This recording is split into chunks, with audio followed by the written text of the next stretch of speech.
Hello, नमस्कार और आदाब मेरे सब दोस्तों को आपके दोस्त और गाइड इरफान की तरफ से एक बार फिर आपके अपने चैनल एस्ट्रो एश्योरेंस पे। जब हम अपनी कुंडली में ग्रहों की पोजीशन देखते हैं और जब हम देखते हैं कि कौन से ग्रह अच्छी जगह पे हैं और कौन से हमें बेहतर नतीजे दे सकते हैं, तो हम ज्यादा ध्यान देते हैं फायदेमंद ग्रहों पे और हम ये भी देखते हैं कि क्या पाप ग्रह चल रहे हैं इन फायदेमंद ग्रहों के फायदे देने के तरीकों को असर डालने में और कितना। तो हम ये खोज करते हैं कि क्या हम शुभ नतीजे अपनी तरफ खींच पा रहे हैं और कितना शुभ नतीजा पाप ग्रह छीन ले जाते हैं। और इसी सिलसिले में कई बार तरह तरह के श्लोक हमें बताते हैं कि रोशनी देने वाले दो ग्रह सूरज और चांद बाकी सब ग्रहों से अलग खड़े हैं। और बृहत पराशरहोरा शास्त्र के श्लोक कहते हैं कि अगर ये दोनों रोशनी देने वाले यानी सूरज और चांद बहुत अच्छी जगह पे हो और मजबूत हो कुंडली में, तो जिंदगी काफी हद तक सेट है। फिर भले ही दूसरे सब ग्रह आपके साथ दोस्ताना ना कर रहे हो, आपके लिए फायदेमंद ना हो रहे हो या अच्छी जगह पे ना रखे हो, बस सूरज और चांद के अच्छी जगह पे होने से बहुत सी समस्याएं और चुनौतियां दूर हो सकती है। लेकिन ऐसा क्यों है? वजह यह है कि सूरज रूह है और हम इस दुनिया में रूह के मकसद के लिए आए हैं, ना कि भौतिक शरीर के मकसद के लिए। और भौतिक शरीर तो बस एक सवारी है रूह के लिए अपना सफर तय करने को। लेकिन श्लोक ये भी कहते हैं कि रूह वहीं जाती है जहां मन जाता है। और मन क्या है? मन यानी चांद। और मन का कनेक्शन दिल से बहुत मजबूत है, क्योंकि चांद दोनों को दिखाता है, मन और दिल को। तो असल में यही हमें बताया गया है कि रूह का भी सफर मन ही चलाता है। मन जहां जाएगा रूह वहीं जाएगी। और इसी वजह से हम बाकी सब जानवरों से अलग हैं, जो वृत्ति के सहारे जीते हैं। जानवरों का माँ का प्यार और ममता भी उनके सिस्टम में वृत्ति के तौर पे ही बना है। और इसलिए एक माँ जानवर अपने बच्चों या अपने किटन्स को बचाने की कोशिश कर रही है, वो सिस्टम में बनी वृत्ति की वजह से है। लेकिन इंसानों को सोचने का विकल्प दिया गया है और इसलिए हमें जज किया भी जाता है, क्योंकि हमें सोचने की ताकत दी गई है और चुनाव करने के लिए। लेकिन सोचने की ताकत के बिना हम अपने चुनाव तर्क और समझ से नहीं कर सकते और हम बृहस्पति से मिलने वाली समझ भी हासिल नहीं कर सकते। तो बुध और बृहस्पति भी दोनों मन और चांद के कहने चलते हैं। तो एक तरफ रूह है जो चांद पे निर्भर है, दूसरी तरफ आपकी तर्क शक्ति, आपकी समझ, वो भी चांद पे निर्भर है। तो इस तरह चांद सबसे जरूरी ग्रह बन जाता है कुंडली में। मैंने एक और वीडियो बनाया है जहां मैंने बताया है कि चांद क्यों बहुत जरूरी है कुंडली में और किन वजहों से। ये वीडियो जो मैं बना रहा हूं वो इस बारे में है कि चांद का इस्तेमाल कैसे कर सकते हैं या मन का इस्तेमाल कैसे कर सकते हैं अपनी जिंदगी की मुश्किलों को संभालने के लिए और खूब सारी बरकतें अपनी तरफ खींचने के लिए, और कैसे एक ग्रह से बहुत सी दूसरी चीजें सुधर सकती हैं और सही राह पे आ सकती हैं और शुभ नतीजे भी अपनी तरफ खींच सकते हैं। सबसे पहला काम, श्लोक कहते हैं कि सूरज और चांद सबसे जरूरी रोशन करने वाले ग्रह हैं और इनमें से रूह चांद के पीछे चलती है और इस लिहाज से चांद सबसे जरूरी हो जाता है। लेकिन फिर भी आप देखें कि राशि चक्र में चांद की पोजीशन क्या है। तो हालांकि हम कहते हैं कि सूरज सौर मंडल का केंद्र है और बाकी सब ग्रह उसके आसपास चक्कर लगाते हैं, लेकिन जब हम देखते हैं कि वो कैसे रखे गए हैं, तो सूरज पहले आता है, फिर उसके बाद बुध आता है, फिर शुक्र, और फिर बुध और शुक्र के बाद आती है पृथ्वी, और चांद पृथ्वी के इर्द गिर्द चक्कर लगाता है। तो सूरज, फिर बुध, फिर शुक्र, फिर चांद ग्रहों की सूची में आता है। चांद के बाद मंगल आता है, फिर बृहस्पति, फिर वो चांद सौर मंडल के केंद्र में है, कम से कम उन 7 ग्रहों में से जिनको वैदिक ज्योतिष में गिना जाता है। फिर सूरज, बुध, शुक्र, 3 ग्रह एक तरफ, फिर चांद जो पृथ्वी का चक्कर लगाता है, और फिर मंगल, बृहस्पति और शनि। तो इस तरह 7 ग्रहों में से चांद सौर मंडल के केंद्र में आता है। हालांकि सब ग्रह सूरज के आसपास चक्कर लगाते हैं, पहले सूरज, दूसरा शुक्र, तीसरा बुध, फिर शुक्र, फिर चांद क्योंकि वो पृथ्वी का उपग्रह है, और फिर मंगल, बृहस्पति और शनि। तो चांद इन ग्रहों के बीच में है और ये इत्तेफाक नहीं है, कोई वजह है कि चांद को वहां रखा गया है। पहली वजह जैसा हमने कहा ये दोनों रोशन करने वाले सबसे जरूरी है, लेकिन सूरज भी उसी रास्ते पे चलता है जिधर मन जाता है। और यही वजह है कि असल में पुराने श्लोक पृथ्वी को केंद्र मानते थे और बाकी सब चीजें पृथ्वी के आसपास घूमती है। चांद भी उनमें शामिल है, क्योंकि पृथ्वी वहां है जहां जिंदगी है, पृथ्वी वहां है जहां हमें जज किया जाएगा, पृथ्वी वहां है जहां इंसान रहते हैं, और पृथ्वी वहां से देखा जाता है ग्रहों को और उनके असर को। लेकिन धरती के सबसे करीब क्या है? वो है चांद। और इसलिए सूरज और बृहस्पति के बाद जो दो रोशनी देने वाले हैं, सूरज रोशनी और ऊर्जा देता है, और उसकी रोशनी से सारे पेड़ पौधे और जानवर मुमकिन है। बृहस्पति अपने गुरुत्वाकर्षण से सब उल्कापिंडों और कॉमेट्स को खींच लेता है जो पृथ्वी पे आकर टकराना चाहते हैं, और इससे जीवन को रक्षा मिलती है, इसीलिए उसे जीवा कहते हैं। ये दो ग्रह बहुत जरूरी हैं। लेकिन चांद धरती पे जीवन के लिए भी नाजुक मोड़ पे है, क्योंकि एक तरफ चांद का धरती पे खिंचाव ज्वार भाटा पैदा करता है, और इन ज्वार भाटा और ऊंची नीची लहरों और सूरज की रोशनी की ऊर्जा के समंदर के उथले हिस्सों तक पहुंचने की वजह से जीवन सबसे पहले क्रम विकास से पैदा हुआ, जैसा विज्ञान भी कहता है, प्रोटोजोआन जीवन से। तो ये एक पहलू है जीवन पैदा होने का, चांद के धरती पे खिंचाव की वजह से।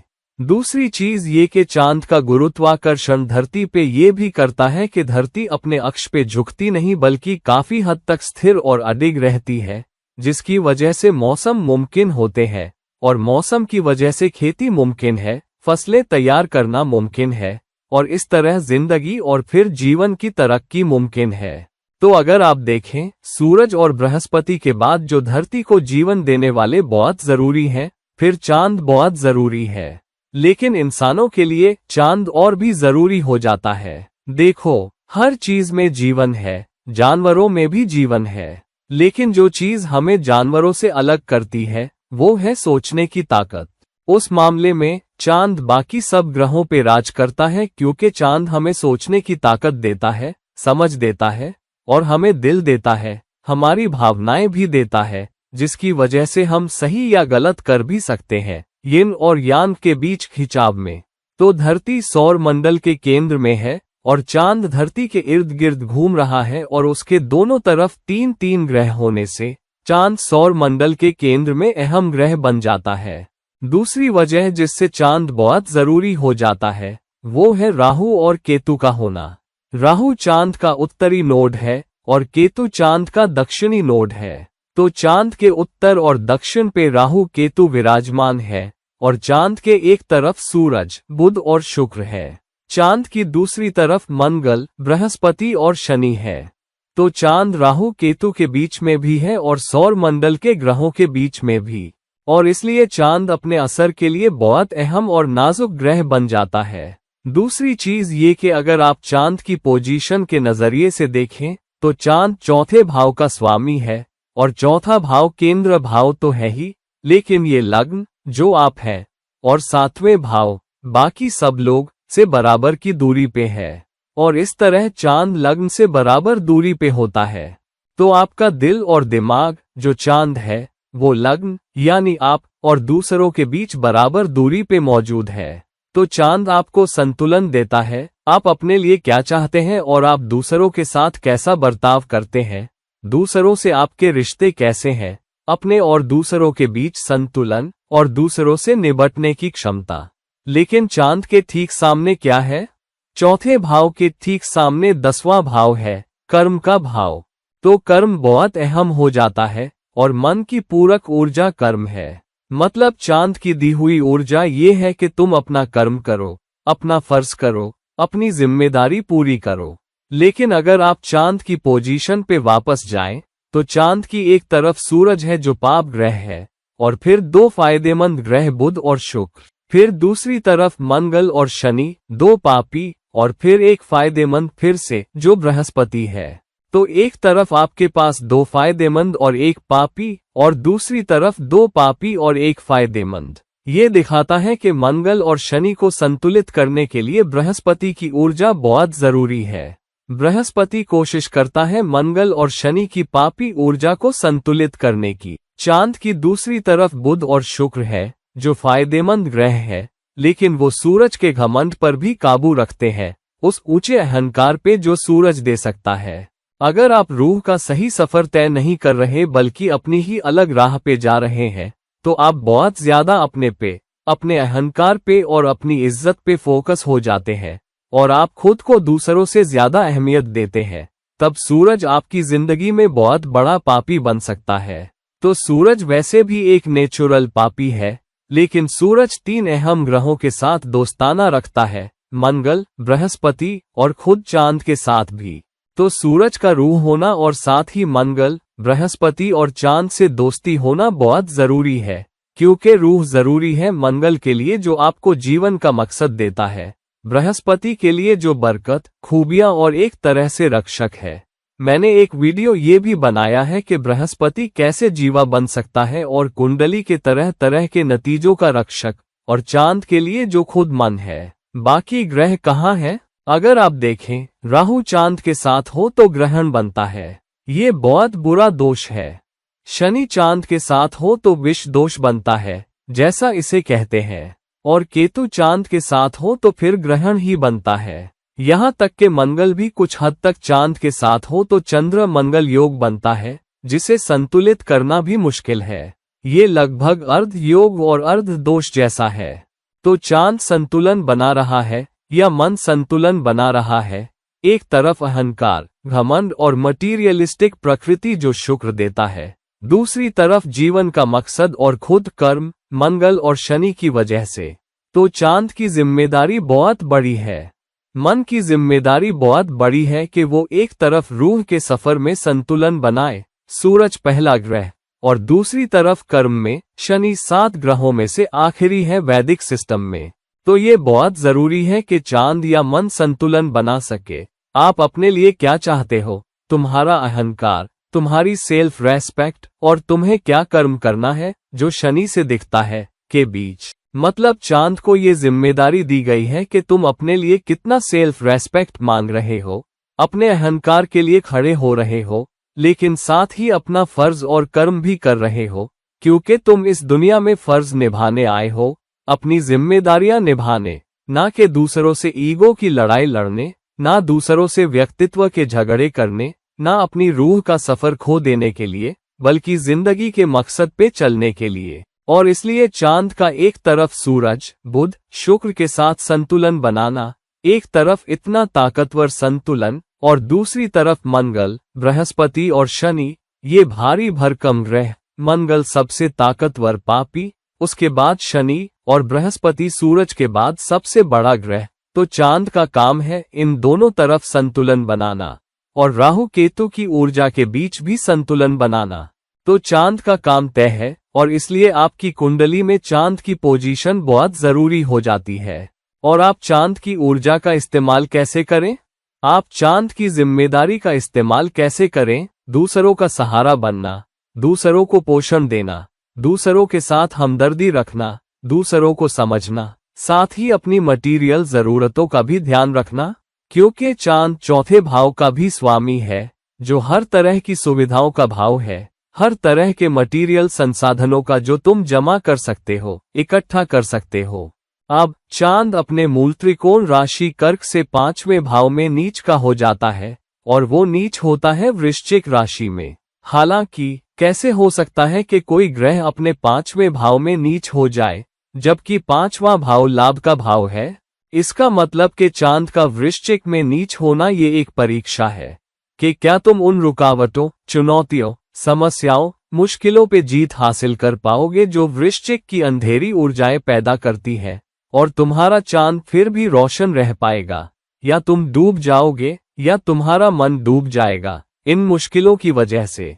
तो चांद का अपने 5वें भाव में नीच होना ये एक परीक्षा है कि क्या तुम चुनौतियों और मुश्किलों से ऊपर उठ सकते हो और फिर भी दूसरों की मदद कर पाते हो, दूसरों को सहारा दे पाते हो, माँ जैसी ममता दे पाते हो, या फिर दूसरों की मदद करने की कोशिश करते हो।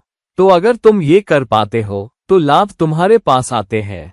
तो अगर तुम्हारा चांद वृश्चिक में है और तुम फिर भी उन मुश्किलों, परेशानियों को संभाल पाते हो और फिर भी अपनी भावनाओं पे काबू रख पाते हो, तुम अपने मन पे काबू रख पाते हो, तुम काबू रख पाते हो कि तुम्हारा मन कैसा असर दिखाता है, तो हालात बदल जाते हैं।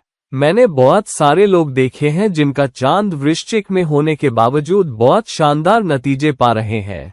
और चाहे चांद वृश्चिक में हो या 8वें भाव में किसी भी राशि में हो, बहुत अच्छे नतीजे ला सकता है। असल में चांद किसी अच्छी राशि में, किसी दोस्ताना राशि में, किसी भी दुष्टान भाव में बहुत अच्छा कर सकता है। और अगर आप देखें, चांद अकेला ऐसा ग्रह है जो अपने 11वें भाव में श्रेष्ठ एक्सल्टेड हो जाता है। ये बहुत अहम बात है। जो ग्रह अपने 11वें भाव या अपने मूल त्रिकोण राशि से 11वीं राशि में श्रेष्ठ हो जाता है, इसका मतलब कि चांद सच में 11वें भाव की अहमियत पूरी करता है, और वो भी वृषभ राशि में, जो मूल्यों और नैतिकता और परिवार और जिम्मेदारियों की राशि है, साथ ही आपकी रोजी रोटी और आपकी बचत की। तो चांद के सबसे बढ़िया नतीजे आपको तब मिलते हैं जब वो वृषभ में हो, जब आप अपनी नैतिकता पे कायम हो, अपने मूल्यों पे कायम हो, अपनी पारिवारिक परंपराओं पे कायम हो, फिर भी रोजी रोटी कमाने पे फोकस हो, फिर भी बचत पे फोकस हो, और फिर भी चौथे भाव की मटेरियल सुविधाओं को पोषण दे पाओ। तो एक तरह से चांद आपको दोनों दुनियाएं देता है। चांद आपको दोनों के बेहतरीन पक्ष देता है, और यही वजह है कि चांद कुंडली का सुप्रीम बैलेंसर है। चांद आपको मटेरियल चाहते देता है, खूबियां और बरकतें देता है, लेकिन दूसरी तरफ चांद के वृषभ में श्रेष्ठ होने से चांद आपको नैतिक दिमाग भी देता है। चांद आपको सही और गलत का संतुलन और जायज ठहराव भी देता है, और सोचने की ताकत भी देता है, और इसलिए तुम्हें जानवरों से अलग करता है। तो चांद अब आपके ऊपर है कि आप कैसे इस्तेमाल करते हो उन ऊर्जाओं का, अपनी कुंडली की एक तरफ की मुश्किलों और चुनौतियों को संतुलित करने के लिए, और दूसरी तरफ से अपनी जिंदगी से उम्मीद की जाने वाली खूबियों और अच्छे नतीजों को। तो किसी भी मुश्किल हालात में, सबसे मुश्किल हालात में, अगर तुम अपने आप को ज्यादा नर्म बनाओ, अधिक कबूल करने वाले बनो, फिर भी शुक्रगुजार रहो, और तुम सब्र करो और वक्त का इंतजार करो, तुम अपने कर्म पे ध्यान दोगे। 10वें भाव के जो चौथे के ठीक सामने है, जो शनि का भाव है और कर्म का भाव। अगर तुम अपना कर्म करते रहो, अगर तुम सब्र रखो, अगर तुम मेहनत करते रहो, जो शनि की ऊर्जाएं हैं, फिर भी तुम गरीबों, जरूरतमंदों, दीन दुखियों के साथ अच्छा करो, जिन्हें शनि दिखाता है, तो चौथे भाव के नतीजे भी आते हैं, खूबियां आती है, बरकत आती है। तो सबसे मुश्किल हालात में अगर तुम अपने चांद को संतुलित करते हो, मतलब अपने मन को संतुलित करते हो, अपने दिल को क्रम में रखते हो, नैतिक बनते हो, शॉर्टकट नहीं लेते हो, मटेरियल संसाधनों के लिए बहुत ज्यादा कोशिश नहीं करते हो, फिर भी अपने मूल्यों और नैतिकता पे कायम रहते हो, तो खूबियां, बरकत और अच्छे नतीजे आपके पास आते हैं। कर्म तुम्हारे लिए बेहतर हो जाता है, कर्म का कर्ज उतर जाता है, और तुम और ज्यादा खूबियां और बेहतर नतीजे आकर्षित करोगे। तो चांद की पोजीशन के साथ ये है माइंड ओवर मैटर। तो किसी भी हालात में, जो भी हालात तुम्हारी जिंदगी में हो, कोशिश करो अपने मन पे काबू पाने की। ज्यादा सांस लो, ऑक्सीजन लो, अपने दिल को शांत करो, पॉजिटिव चीजों पे फोकस करो। और अगर पॉजिटिव चीजें कम हो, तो अपनी जिंदगी में पॉजिटिव चीजों का निशाना बनाओ, पॉजिटिव चीजों की तरफ देखो। एक किताब है द सीक्रेट, जिसका मतलब है कि अगर तुम पॉजिटिव सोच पाते हो और तुम अपनी ऊर्जा जिंदगी में पॉजिटिव चीजों पे लगाते हो, तो और ज्यादा पॉजिटिव चीजें तुम्हारे साथ होती है। और इसलिए इसे माइंड ओवर मैटर कहते हैं। मतलब अगर तुम जिंदगी की और ज्यादा पॉजिटिव चीजों पे ध्यान दोगे, तो और ज्यादा पॉजिटिव चीजें तुम्हारे साथ होती है। अगर तुम हमेशा अपडेट रहते हो, हमेशा मुस्कुराते हो, सबसे मुश्किल हालात में भी, फिर भी तुम नैतिक हो, फिर भी तुम दूसरों का सहारा हो, फिर भी तुम दूसरों का ख्याल रखते हो, तो जिंदगी तुम्हारे लिए आसान हो जाती है। फिर भले ही जिंदगी तुम्हारे लिए आसान ना हो, तुम अपना कर्म का कर्ज उतार दोगे और तुम रूह को ऊपर उठाने में मदद दोगे, क्योंकि रूह वहीं जाती है जिधर मन जाता है। तो दोस्तों, अपनी कुंडली में चांद की पोजीशन देखो, कोशिश करो चांद से बेहतर नतीजे पाने की, कोशिश करो ज्यादा भावनात्मक रूप से संतुलित रहने की, कोशिश करो और ज्यादा सब्र करने की, फिर भी दूसरों का सहारा बनो, फिर भी मालिक की मर्जी के आगे सर झुकाओ, फिर भी शुक्रगुजार बनो और तुम पाओगे जल्दी ही या देर से कि और ज्यादा सुकून तुम्हारे पास आएगा, और ज्यादा खूबियां तुम्हारे पास आएंगी, और ज्यादा शुभ नतीजे तुम्हारे पास आएंगे, और तुम्हारे कर्म का कर्ज उतर जाएगा। तो दोस्तों, ये वीडियो लाइक करो, शेयर करो, और अगर तुम मेरी पर्सनल कंसल्टेशन लेना चाहते हो तो मुझसे नीचे दिए गए लिंक पे संपर्क करो। फिर किसी और वक्त किसी और वीडियो के साथ तुम्हारे दोस्त और गाइड इरफान साइन कर रहे हैं। नमस्कार, शुक्रिया।